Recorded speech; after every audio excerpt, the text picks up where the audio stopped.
Well, here we are, Owen. Hello. Here we are, hot and bothered. Oh my God, the hottest day of the year. Yeah. We're in this tiny glass box in my garden, which I do Absolutely. apologise for that. It's okay. Your glasses are slightly steaming up They in are the going to corners. steam up, absolutely. And when we get into the heavy stuff, they'll probably steam up even more. But there you go. So just background for everybody listening, we're neighbours, which is lovely. And I actually met you through your partner who works in TV, and I've had some meetings with Mark. And I've ditched Mark for you now. Absolutely. He's furious. He's furious. But we've got so much in common, so it was no surprise we were going to connect and have great conversations, which we've done previously on Instagram Live, but I wanted to properly get into things today and have a big juicy chat. So first of all, let's just talk a bit about your background. So you're a psychotherapist. Mm-hmm. You previously worked for the NHS in the mental health services there. And I know it's no coincidence that you ended up in that line of work. Can you just tell us a little bit about how your childhood perhaps has informed how I got there? At? So I grew up in Belfast. I did a TED talk recently called Bombs, Bullets and Bullying. So that'll probably give you a clue about what my story was about. And long story short, it was all about fear, really. So I grew up in a part of Belfast called Ardoyne, which was like a flashpoint for all of the riots. And it was actually when I left, I realised how scary it was. So I left in my early 20s, but I didn't realise that I was anxious until I left. Because when you're there and you're growing up in it, you just normalise it. The bomb would go off and you'd be like, all right, okay, I wonder where that was. And then you just move on. And that was reality for loads of people. But of course, I'm gay, and I didn't know as a kid I was gay. But of course, other kids work it out really quickly. I was playing piano, like show tunes, was a little bit quirky, and that stood out. And of course, the other kids gave me a really rough time. So there was a lot of bullying, probably from my early teens right through. And of course, Catholic. So I mean, it's a lethal combination. Really? Irish Catholic and gay. I mean, that's a doctorate in shame in itself. So all of this stuff was going on really, which I normalised when I was a teenager. And then when I left, I suddenly thought there were two things really. I thought, God, I'm more anxious than I would like to be. And secondly, why do I doubt myself?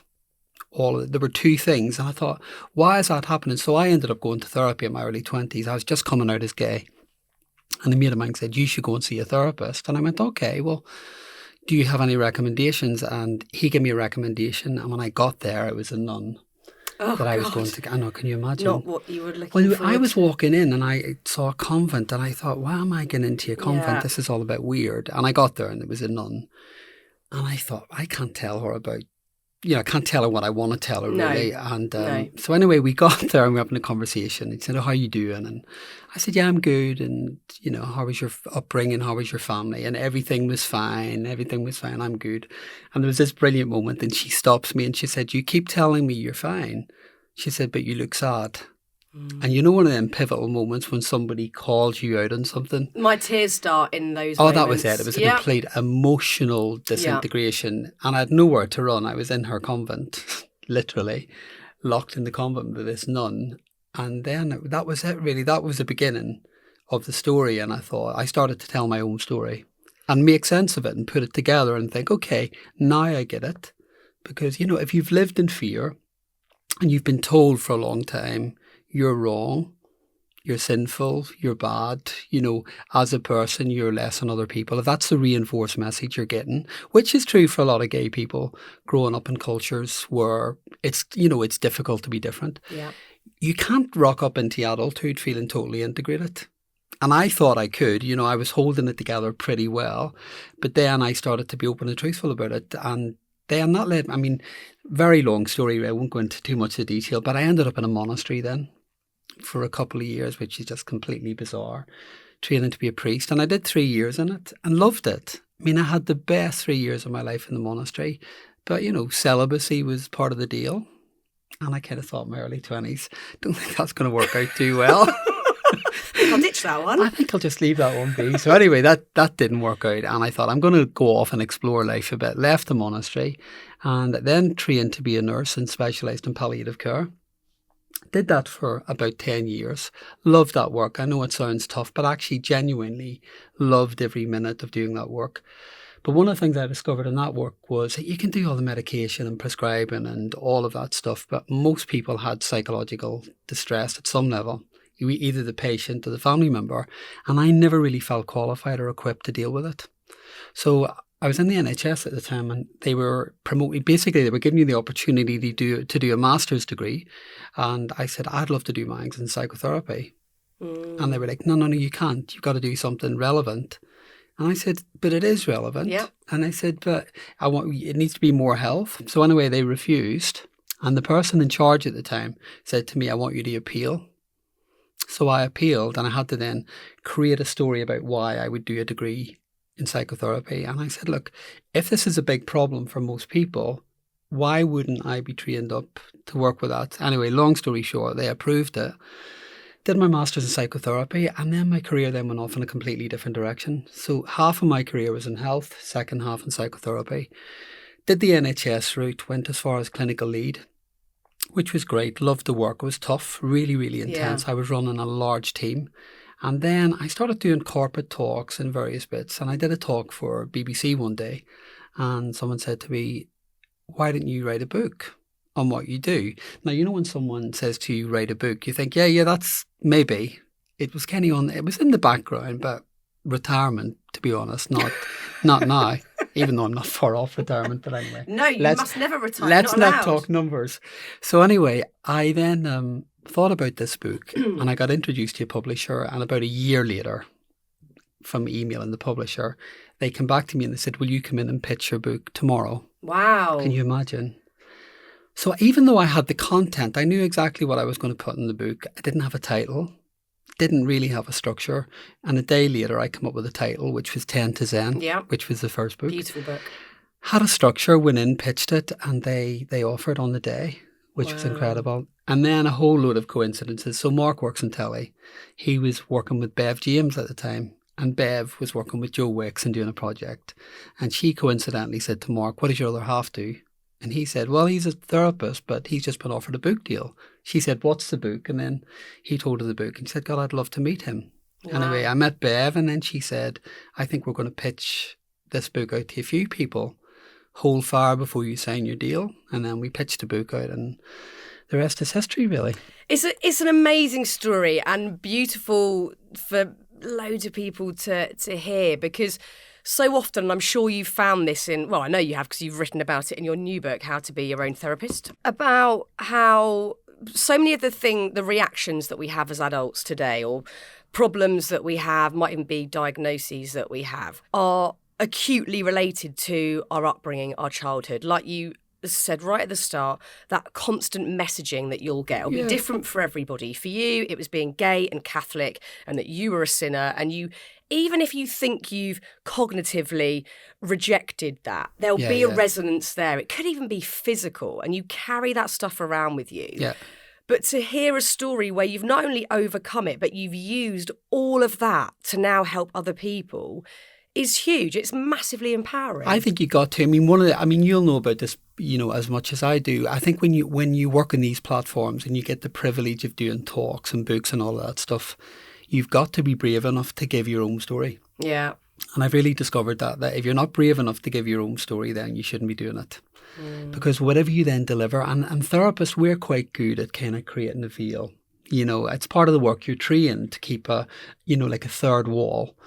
And I can understand why we do that. And at times it's really, really important. But I think for me, when you're in a room with someone, they're less interested in you as a therapist. They want to know that you know what you're doing, which is really important. But they also need to know that you're a human being who gets what they're going through. Mm-hmm. Now, you can never completely identify with what someone's going through.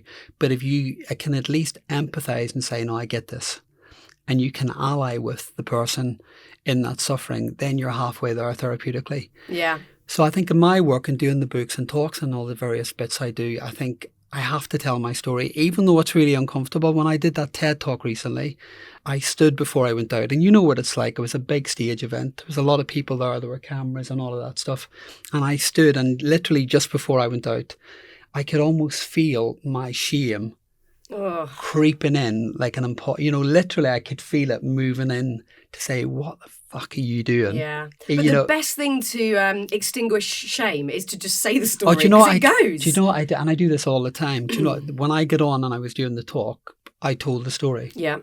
Because I think that's one of the most and I've got really, really used to it now because, I think that's one of the things about therapy. People think that there's a resolution point and a point of being fixed and complete. Yeah. And actually, it's completely nonsense, really. We're never totally complete. Nope. We're never completely together. We're always working through stuff. And I guess really the more work you do and the more you get to know yourself, then you uncover other layers.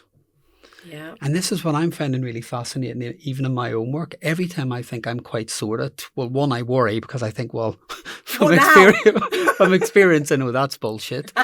Something else comes along. So the more I get to know myself, then suddenly I discover this other part of me. Yeah. I think we all have, we all have the different parts of who we are. And what I used to try and do when I was younger, the perfectionist in me would try and segregate them all and think, okay, well, I don't really like this part of me.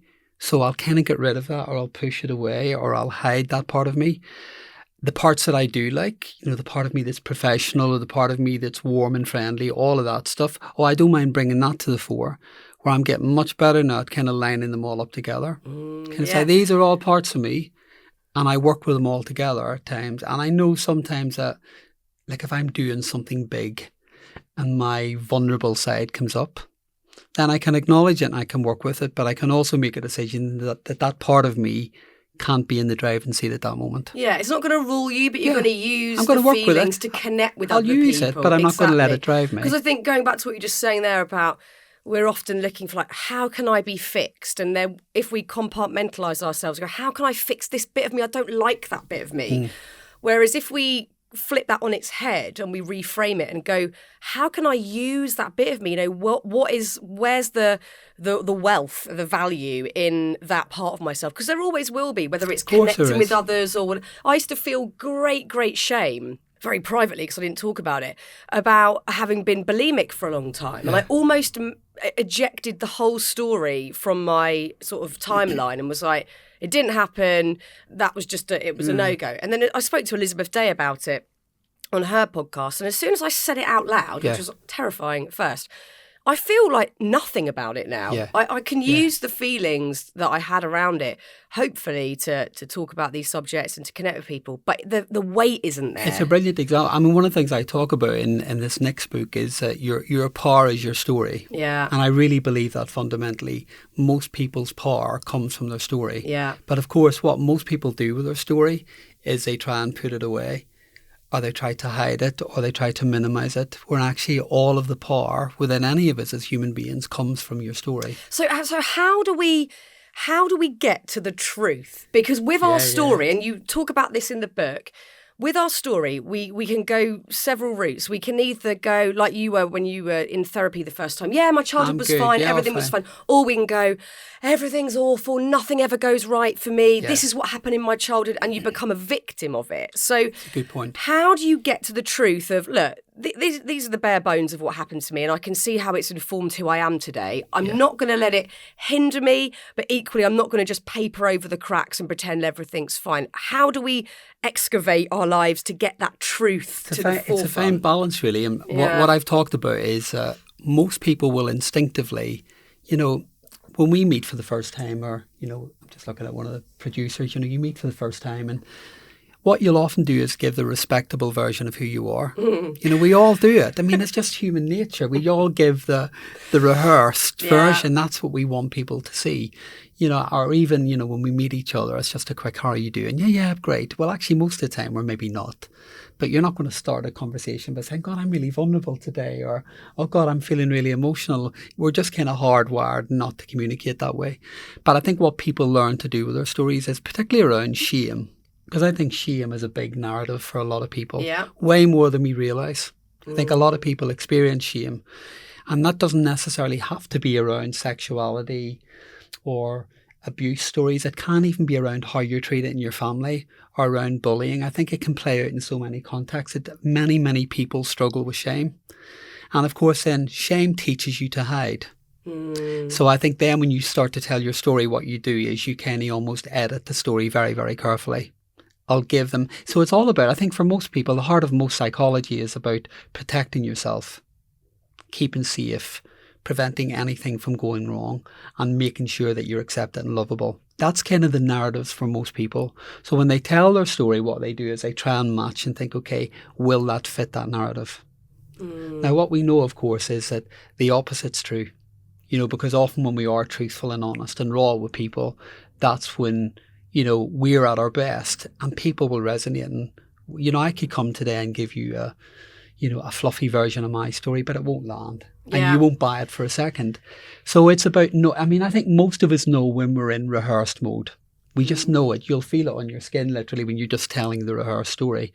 And I think it's about, if you're telling your story and it's bringing up stuff and it's making you uncomfortable and it's making you feel a bit jittery, well, then that's okay, but it means that you're probably quite close to the truthful version. Yeah. And you don't run from that. How do we move past shame? Because I've had large portions of my life where I've been really debilitated by it at one particular point. And it can be very difficult to get out of that loop when your worst fears then transpire again and again. So I remember a time where, like you were just saying, your reaction is to want to hide. And, I'm probably still coming out of hiding to an extent. And I'm very lucky I get to do this podcast and I am, I have a voice, I have a platform. I'm very, very lucky and I don't ever take that for granted. Yeah. But I have at one point I stepped away pretty much entirely from TV because I wanted to hide. I needed to hide for that protection that you were talking of.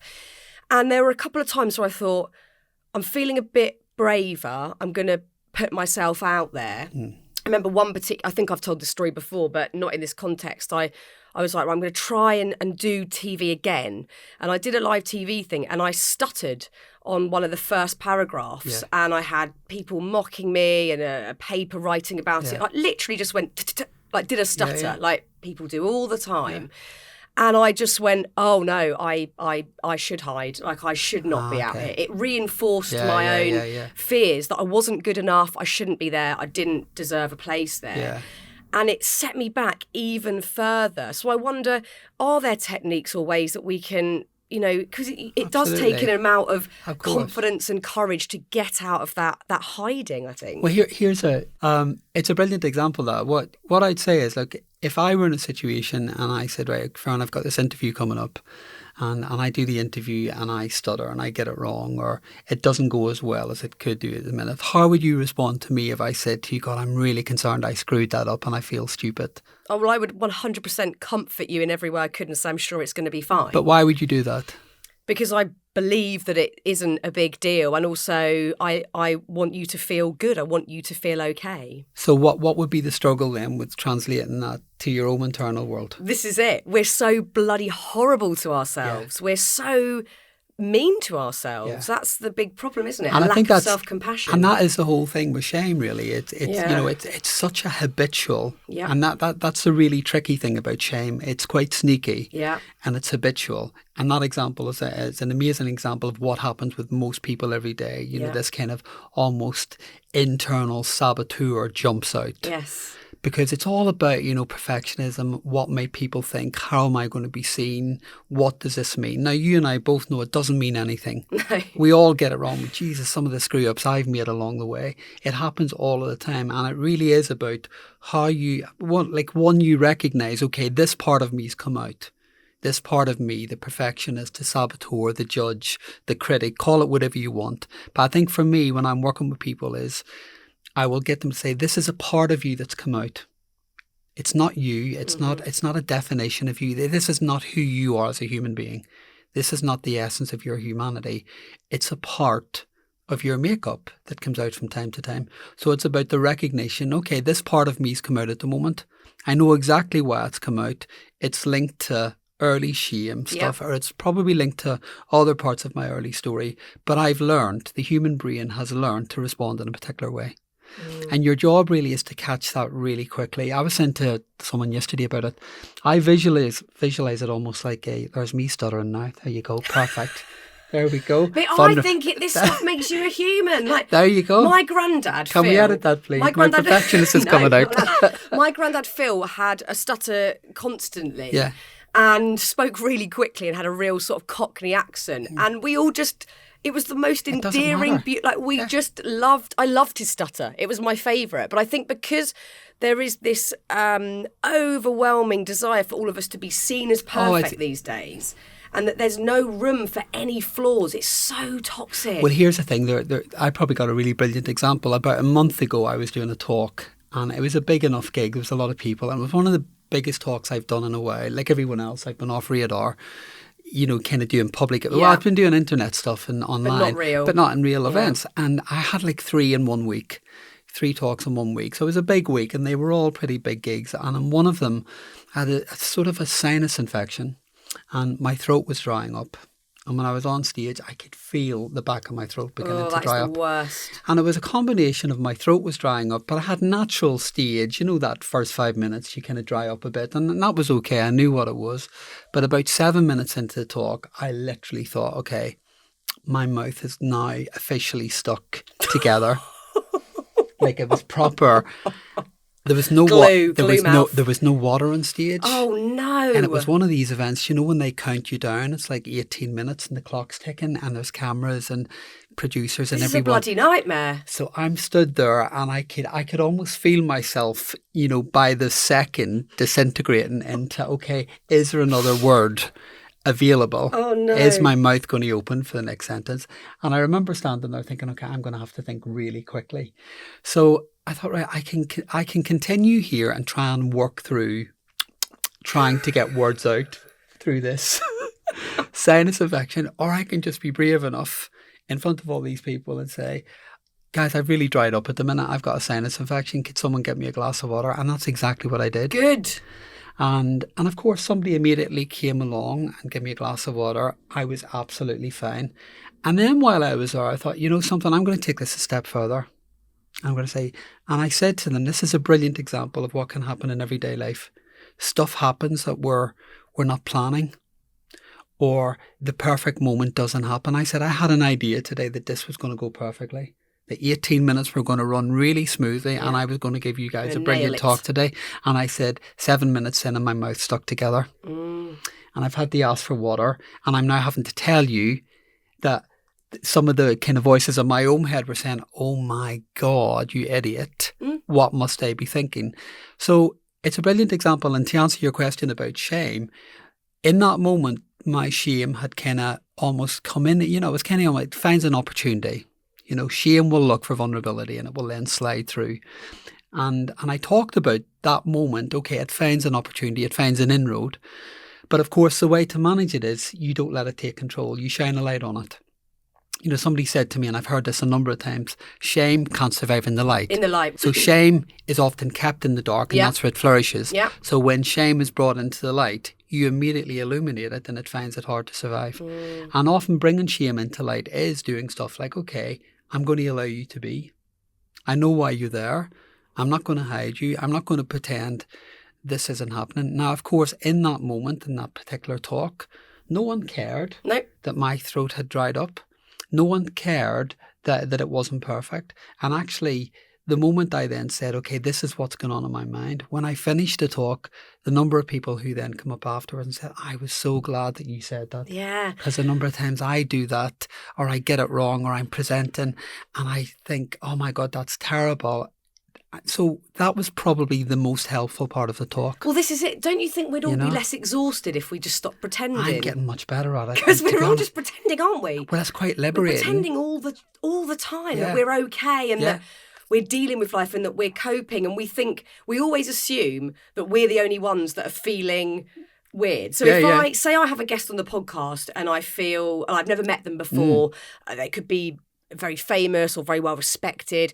In my head, I'm going, they probably think I'm thick, I'm this, I'm that. But they could be thinking the same. Absolutely. Or Anushka could be thinking the same. My producer, any of us at any one time are probably having the exact same feelings. We get stuck in that. We all are. Look, I meet everyone in my work. In my line of work, doing what I do as a therapist, you meet all of life. I mean, you really do. And that is one of the greatest privileges you can ever have. You sit down with people, and I can have people who can be at the ultimate peak of success, unimaginable success, whether in sport or actors or pop stars, and there's nowhere else for them to go, really. I mean, they've achieved everything, and I can sit in a room with someone and they have the same vulnerabilities, the same challenges, the same doubts as anyone else. Yeah. And I think that that for me is really, really powerful, actually, because I think often we're all doing this stuff. We all assume that other people are having an easier time. Yeah, it's dangerous to idolise people. It's really dangerous. It really, really is. And of course, look, I know you and I have talked about this before. We're in a culture at the moment where what you've got out there is the portrayal that everything's great. You go on the Instagram. I mean, I do. Look, I think I'm a pretty grounded middle-aged bloke who's got a bit of common sense, but I can go onto Instagram sometimes. You're a bit tired or something, and you scroll through and you think, fucking hell, everyone seems to be having a bit more fun than I am at the minute. Oh, come on, I think about it all the time. I go to bed at 9:30 every night like a loser, and I'm me too. Always imagining someone in a sunny pub garden having the time of their life, which is probably bollocks. But let's talk about therapy specifically, because obviously I've had loads of therapy, and going back to an earlier point, every therapist I've ever had, or people I still talk to now, they've all ended up being therapists because of their backstory, which is deeply powerful. And talking about that sort of sharing and vulnerability piece. I think it's called wounded healers. It's the most beautiful thing, because it's so powerful. It's so powerful. But here are the problems with therapy, obviously. It's really bloody expensive if you're doing it off the NHS. If you're doing it on the NHS, you're probably on a huge waiting list. Yeah. And outside of that financial situation, it's also, there's still this weird stigma that exists. And we kind of think now, we're all talking about mental health, everything's really opened up. That is so far from the truth still. We're not there yet. Even like my mum, who's been on this podcast, who has talked to me more recently about her own depression, anxiety, OCD, other things she's experienced. I will sometimes have therapy if I could be feeling absolutely fine, but I want to check in with one of the people that I'm working with at that point in time. And I might say to Mum, I've just been to whoever. And she'll go, what's wrong? Yeah. And I go, well, I was just processing some stuff so I keep feeling good. But there's still a stigma that, there's got to be something terribly wrong, some people might believe it's a weakness to go and get help. Not everybody, but some people might. Yeah. There's lots of varying sort of ideas people have around it. So this is why this book is brilliant, How to Be Your Own Therapist. It does what it says on the can. It's giving us the autonomy and the understanding to use these tools without having to spend all the money. I know you say in the book it's still important to go to therapy if you believe there's problems you can't deal with. It's not a replacement. But these are the foundations. Well, here was the motivation behind it. I mean, The Guardian did a piece about a year ago, and they estimate there's about 8 million people in the UK waiting for active treatment. Wow. Now, that's a lot of people. And they did this in conjunction with NHS providers. Now, I know this to be true because I've worked in the NHS for most of my career. Wait lists are high. Yeah. There's a lot of people out. The problem is you've got what they call primary mental health disorders, where people who have got, kind of a bit of anxiety or a bit, low mood issues. And then you've got the other side of the scale, which is more severe presentations where people are maybe suicidal or very actively psychotic. Now, here's the one thing no one's talking about. There's a middle ground. And that middle ground is most of the population who are actually really struggling with lots of stuff. And there isn't enough out there to accommodate this kind of middle ground where there's a lot. Because look, if you're anxious, you're never, we often talk about disorders, and I hate that word, anxiety disorders or mood disorders, because immediately the word disorder comes with, it like there's something wrong with you. Actually, as a human being in your lifespan, there will be periods when you get anxious, there will be periods when you get low. So I talk more about the condition of being human. And I think what I've discovered is, and the motivation really behind the book is, there are so many people out there really struggling. So many. And I thought, right, well, I kind of know what I'm doing. I've been around for a long time. And this book, no one's done how to be your own therapist. When we did the research on doing the book, there's a lot of stuff out there, but most people keep the word therapy out of titles. Now, here's the truth. When I was thinking about the book, I want therapy in the title. You're thinking about the publisher and commercial sales and all of the pressures that come with publishing a book. And then I thought, if I actually don't include the word therapist in the title, I'm actually part of the problem. Yeah. Because I believe in therapy wholeheartedly. It's a bit like having a personal trainer. Everyone would benefit having therapy because we crash land into adulthood, most of us, with no clue how to manage our mind or emotions, because none of us are taught what to do with this stuff. So what I thought was, why don't I sit down and write the first half of the book is like a crash course in what would therapy look like? How do you tell your story? Why do you tell your story, and why is that important? How do you map it together? How does it explain who you are today?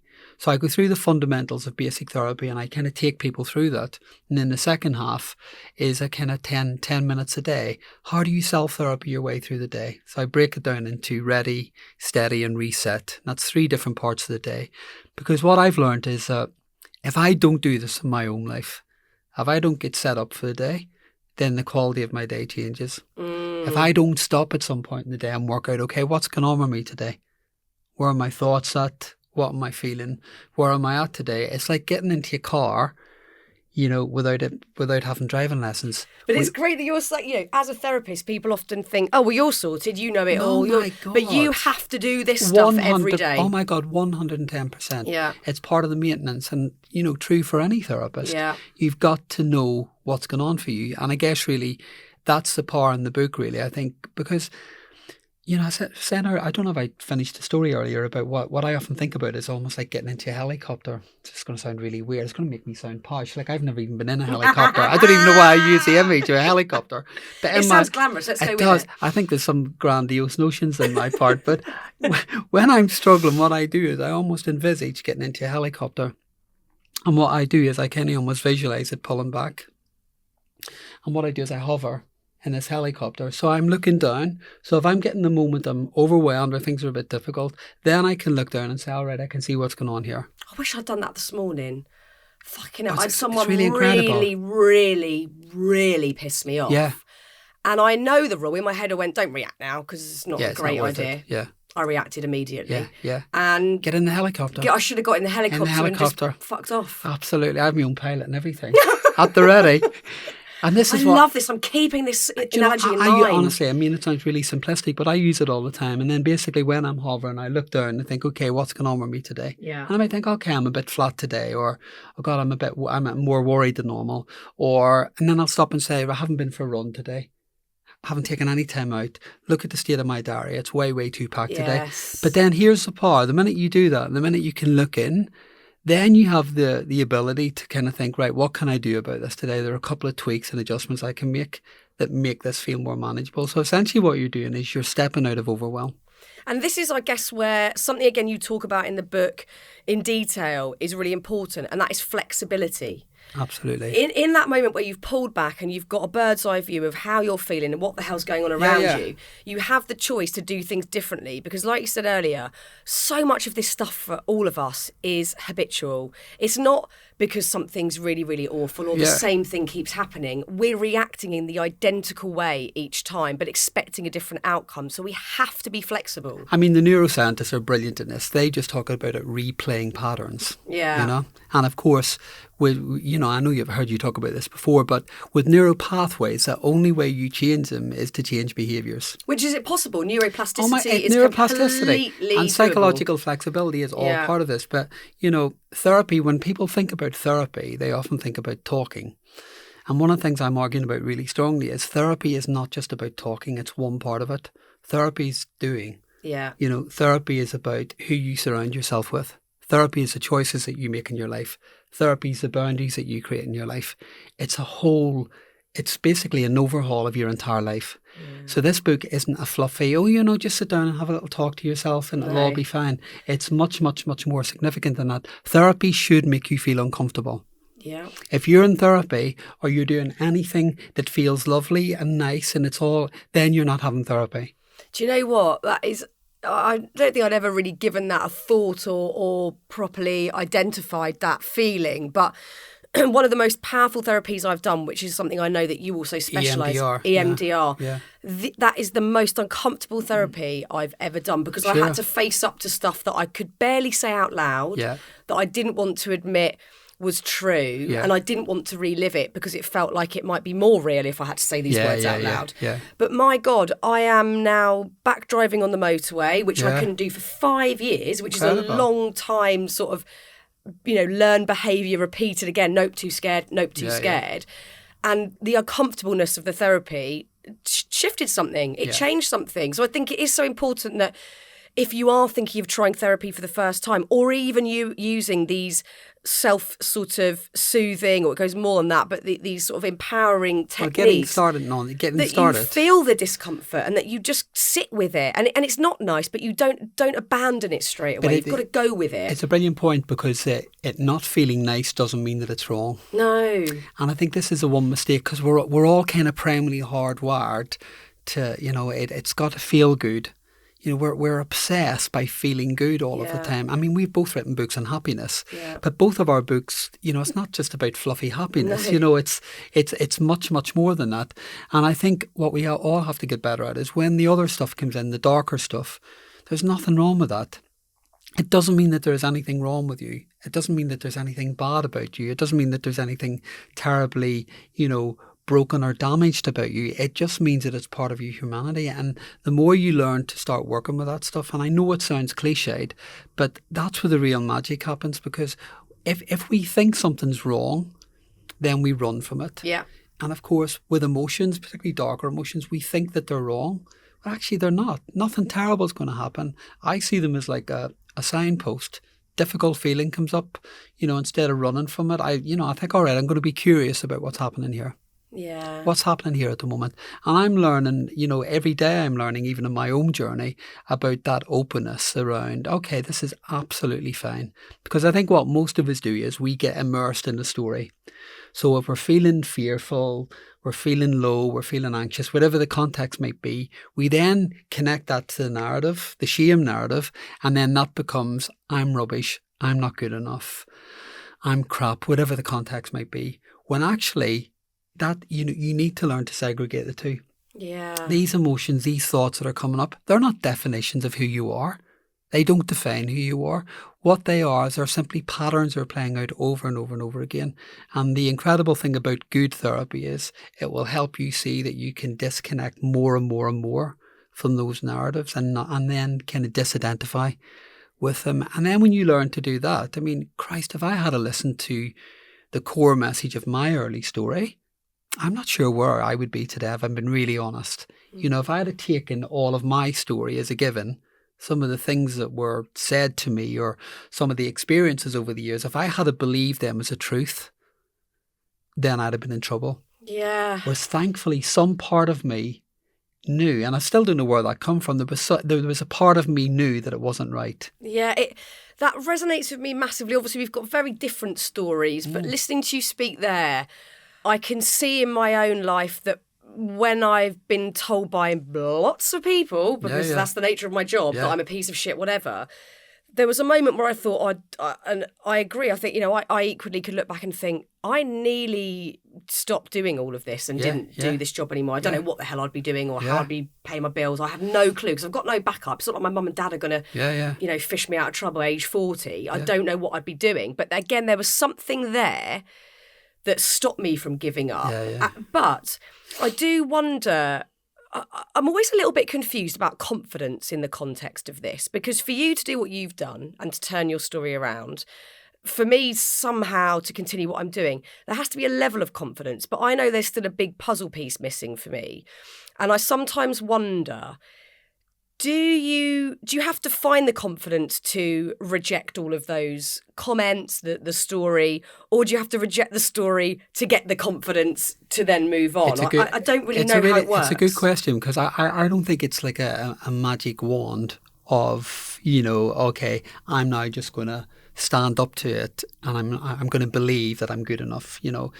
We hear the expression, about being good enough and trusting yourself and all of that. And they're lovely concepts and they're lovely notions. But actually, you have to learn how to do that. And I think if you think about neuroplasticity and psychological flexibility, all the things we talk about, when you're in trouble with those and when they're not functioning well for you, it's basically because you've been hardwired and programmed to function and think in particular ways. Now, so you've been programmed to respond and think and react in particular ways.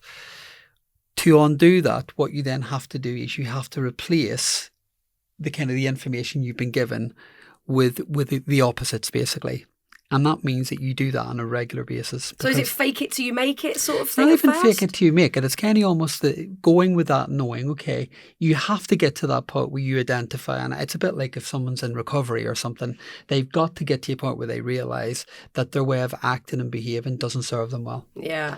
So I think even before you get on to the making changes, you have to be able to sit down and identify, okay, this way of responding and reacting doesn't serve me well. So you need a pause. So there has to be a moment of stopping and reflecting and thinking, okay, if I end up in the same place over and over and over again, then something isn't working right. Yeah.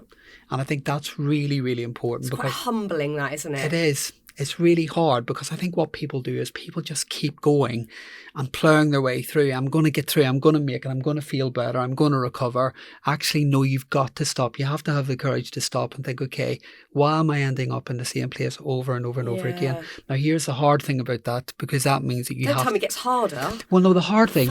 No, but in a really exciting way, because the hard thing is that you then have to take responsibility for the fact, actually, this is down to me. Yeah, you do, which is why you've written this book. And that's the bottom line. And I know. That for most people, like every client that I meet. Because we want to blame other people or the situations. Or it's the easier. therapist. I mean, Christ, the therapist gets the blame a lot as well. And people want the therapist to fix them. Yeah. And, you know, I joke if I'm supervising other therapists, you know, the first couple of sessions in therapy can be like a wrestling match. It really can be. You know, they want you to change. You know, I've heard great things about you. You helped my friend. Yeah, I may have done, and they may have done a great piece of work, and they may have the most incredible life going for them now, but they've worked hard. But you say that in the book. You say something like, "I'm not going to change you. Like, I'm not here to change you. This is your work." And even today, and we were having this incredible conversation, and anyone listening to the conversation today might resonate a lot with what we're saying today, and I'm sure they are at many different levels. But what I'd say is the resonation, you know, that's not enough. It's about stopping to think, okay, what is it that you're doing over and over and over again? Now, that's not to minimise, because I know that people have terrible things that happens in their lives. They do. People have stuff that is unimaginably painful. So it's not to discount that or minimise that. But I think one of the hardest things for people to admit and come to terms with is that sometimes that they over-identify with their suffering. Yeah. And they become attached to the suffering. It almost becomes part of the identity. This is ringing so true for me, and I don't want to be too self-indulgent, but just to give my own example, because I totally hear what you're saying. When I had obviously a period where life made no sense to me, and I was feeling very discombobulated because of specific things that had happened, which I still identify with way too much. Yeah. And it can spill out into all areas of my life, but one which is so obviously linking to what you're saying is I can easily push myself too much at work and overwork and tip into, I fill out my diary too much, I try and do too many projects. Now, that might all look positive and is celebrated in the world. Oh, yeah, wicked, keep doing great. Or people might be like, stop moaning, you're lucky, you've got loads of work. You'll get differing reactions. But that's aside, I put too much in because I feel a lack of self-worth unless I'm pushing myself to my absolute max. Yeah. And then every month, once a month, I feel totally overwhelmed. I spiral out. I can't see the wood for the trees. I'm just all over the shop and think, that's it, I want to quit. I can't do this anymore. I do it it's so boring. I do it every month. And I go, why have I done it again? Yeah. And I know, like, as much as Jessie might say to me, just don't put as much in your diary.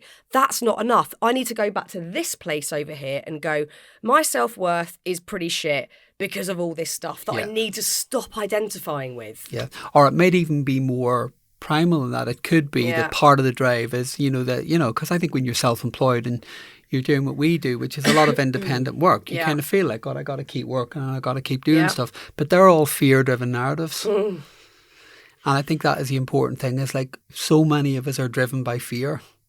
But that's not even our fault. Like, our society is driven by fear. Yeah, of course it is. The news, advertising, everything is fear-based. Yeah. We're all in that. We're all in it. And I'll probably actually be part of the problem at times with the things I'm saying or whatever I'm doing at work. But our whole structure, it's not like our structure's built on hope.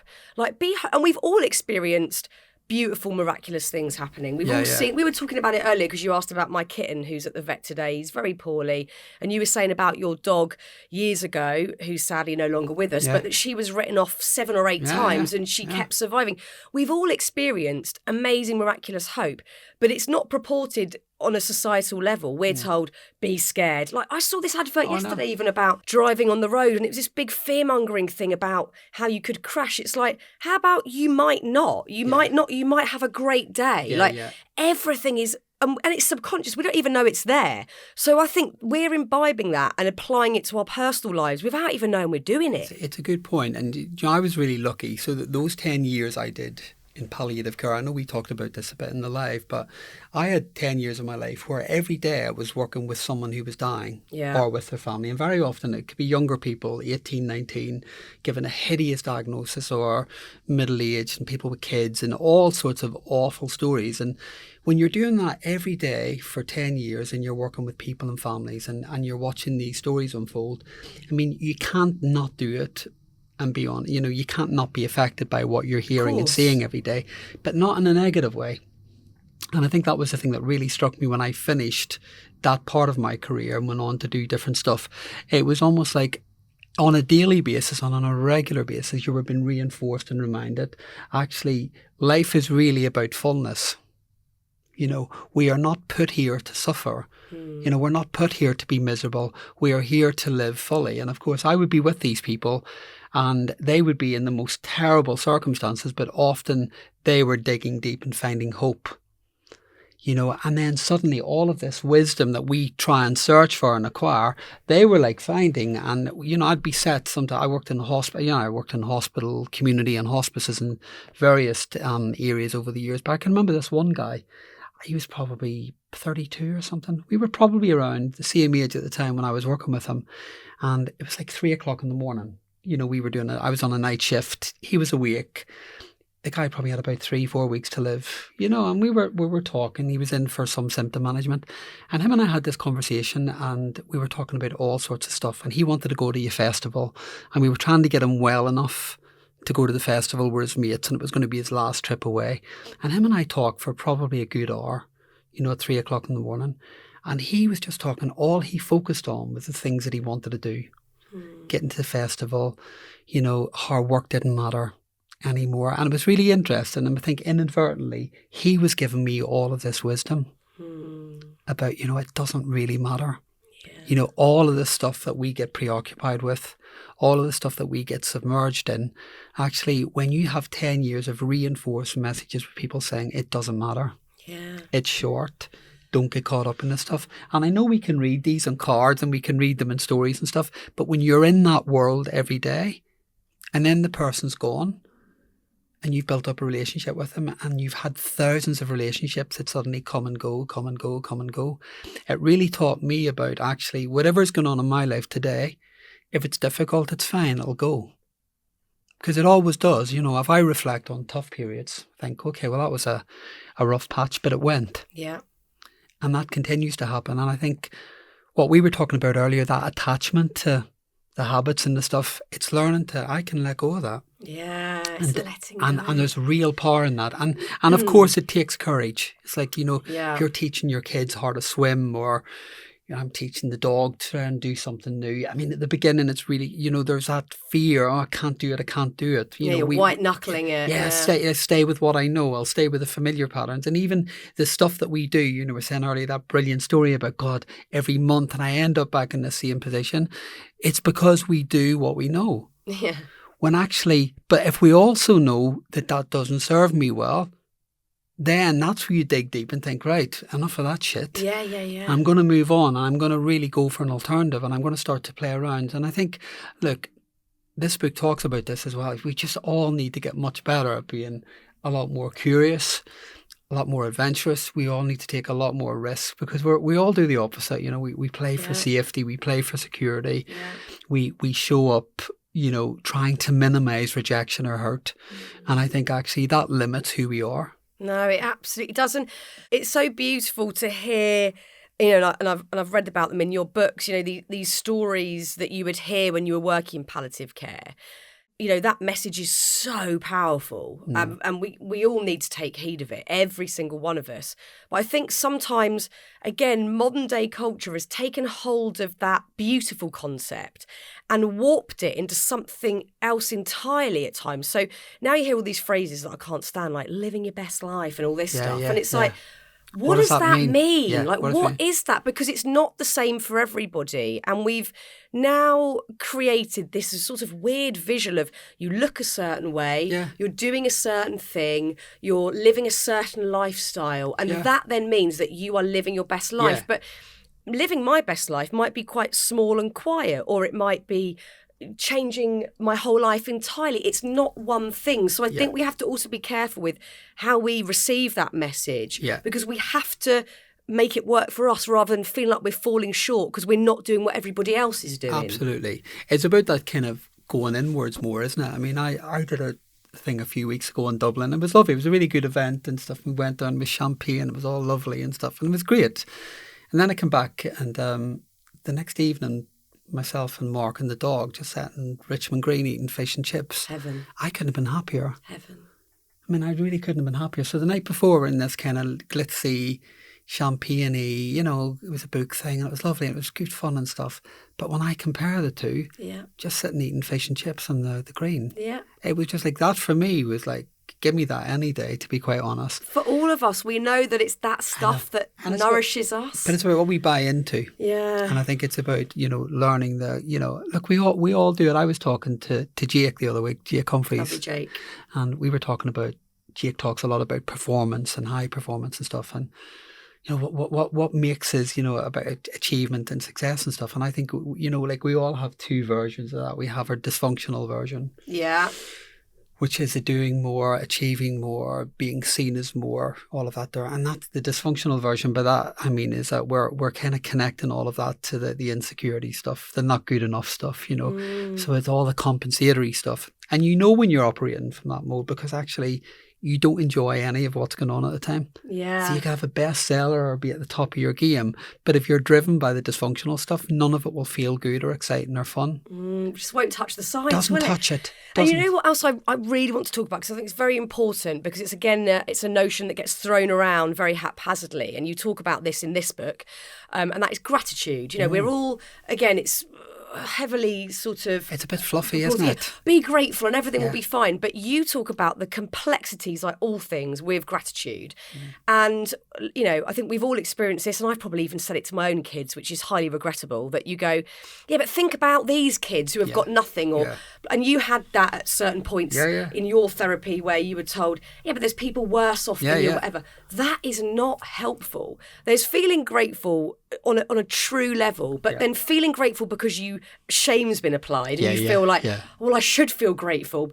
That is actually just not validating what you're actually feeling. Yeah. So we've also got to watch gratitude a little bit. I think any of these concepts you've got to watch them, because I think if you're told to be grateful or you're told to be compassionate.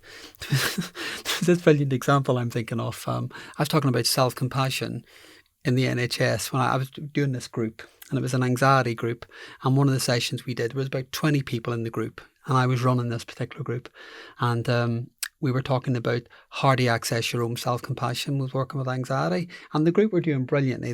We'd really, it was a really amazing group of people who had worked hard, and there was lots of breakthroughs going on, and they were really learning to deal with their anxiety better.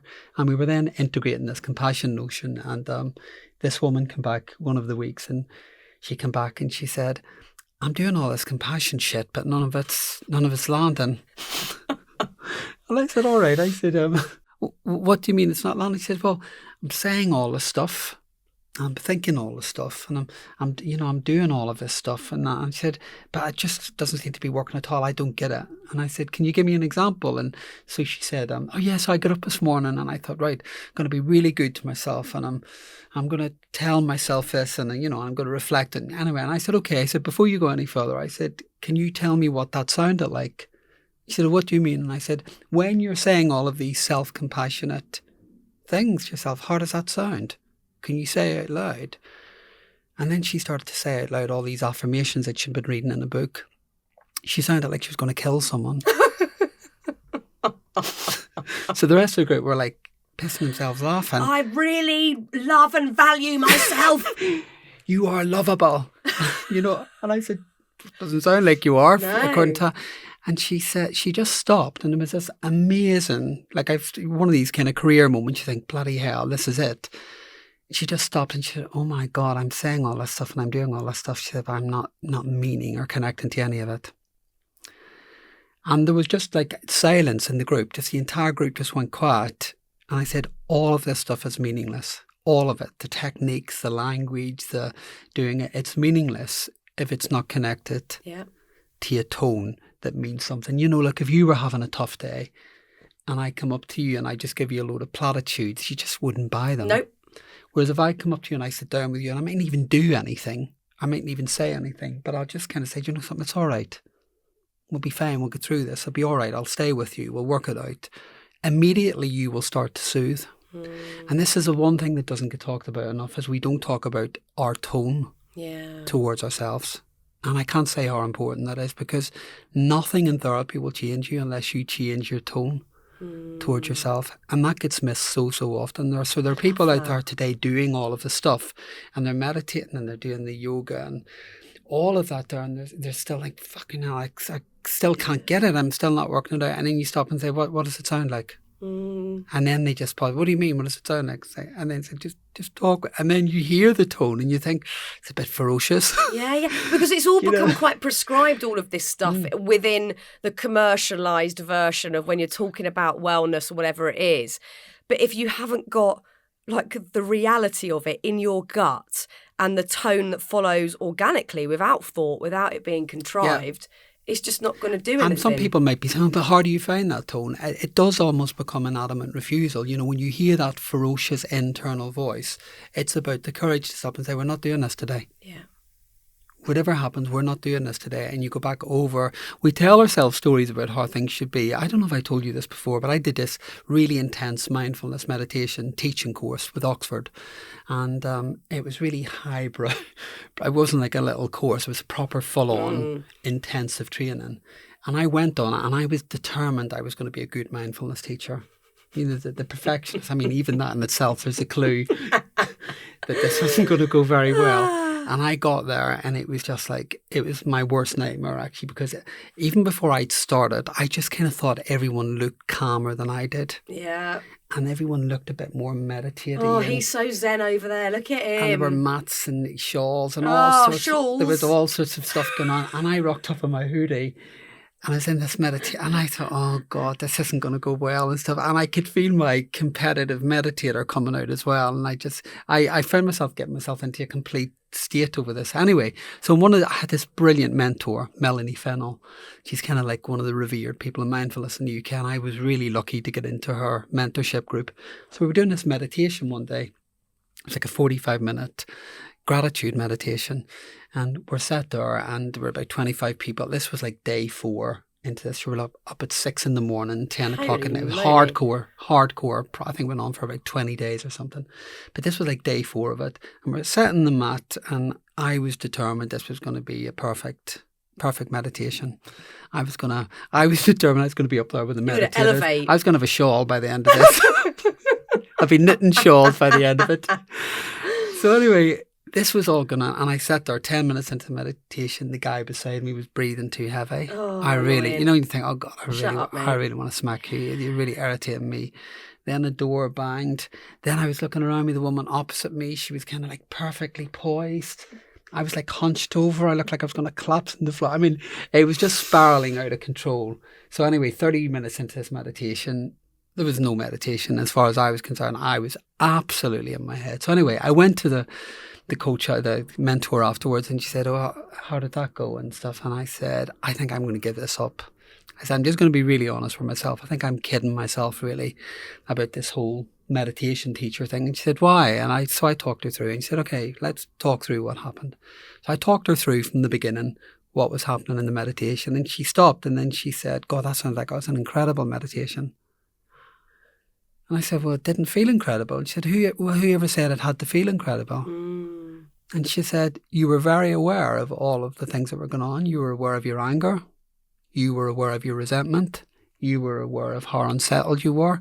You were aware of your competitiveness, she said, your competitive nature. She said, what an amazing meditation. Your meditation was teaching you.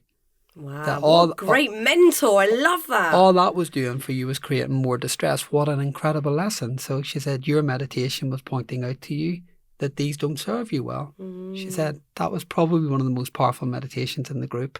Now, apart from loving the moment that she had validated it as the most, suddenly I was up there with the meditators again. But once I got over that moment, actually, it was life-changing. That actually, even stuff like mindfulness and meditation, and again, they're words that are bandied around. Yeah. Gratefulness, gratitude. And synonymous with being all compassion. Peaceful and floaty. It's not. It's not about that. Gratitude in itself is about it is about making the decision, okay, this is not perfect today. I'm not perfect today. Things are not the way I'd like them to be today. But I am going to consciously find a few things today that, okay, I am grateful for. And that might be really, really simple. Like, okay, well, look, I'm grateful that I have food on the table today. Could be really simple. I'm grateful that I was able to take the dog for a walk. I'm grateful that I can afford to go out and get a nice coffee on the way here. Now, there are simple things, but here's what people don't realise. The chemistry in the brain changes, and this is where we start to move outside of the fluffy stuff, because even that act of moving the brain's cognitive processes into a different area means that you activate different parts of the brain.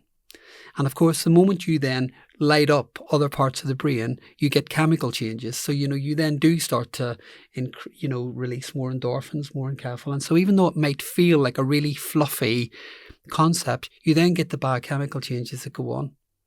And then suddenly that inadvertently has quite a positive impact on mood. So even though we talk about it very wishy-washy and these concepts are thrown out there, gratitude, self-compassion, self-care, the value in doing them is incredible. Yeah. But I think we're talking about them in very top layer, cliched, a bit like mental health itself. Yeah, that hashtag is being used within an inch of its life, and we need to really watch that as well. I think what's missing with all of these conversations, whether it is mental health, well-being, however you want to label it, is the sort of the grittiness, which there's no problem with. Like, that is part of it. The humour, like the different textures that come with it. It isn't one thing. Yeah. We're sort of missing, like, you've told numerous funny stories. All of the stories have had a grittiness about them. That there's a discomfort, there's a discovery that you don't necessarily want to land on. Without all that stuff, it's not going to touch the sides. It can't be wishy-washy. It can't be all peace and harmony and love. These are things that might happen because of it, or might end up being a part of the result of doing so. But it's not that simple. It's all, it is. It's mucky, and it's messy, and it's untidy. And that is life for all of us. It really, really is. That's my kitchen right now, and that is life. You should see my house. I've just moved. It's chaos. Honestly, the boxes everywhere. It's making me anxious thinking about it. I think hurrah to mess, hurrah to grittiness, hurrah to having a bit of humour around this conversation. It just needs the levity that, I know it's not all going to be, fun and games, but we've got to include a bit of that into that chat. God. But, I think unapologetically we have to, because I think, at the end of the day, you've got to find lightness in all of these moments, because a big part of the problem is, I think, I'm going to say this, it might be slightly controversial, but I think part of the problem around wellness and mental health and all of the hashtags we use, some of it's quite earnest and quite heavy and quite intense. And I think actually, all we're talking about here is we're talking about the human condition. Yep. We're talking about our humanity. We're talking about the fact that, sometimes we are all a little bit messed up. But that's absolutely 100% fine, because that is part of the human condition.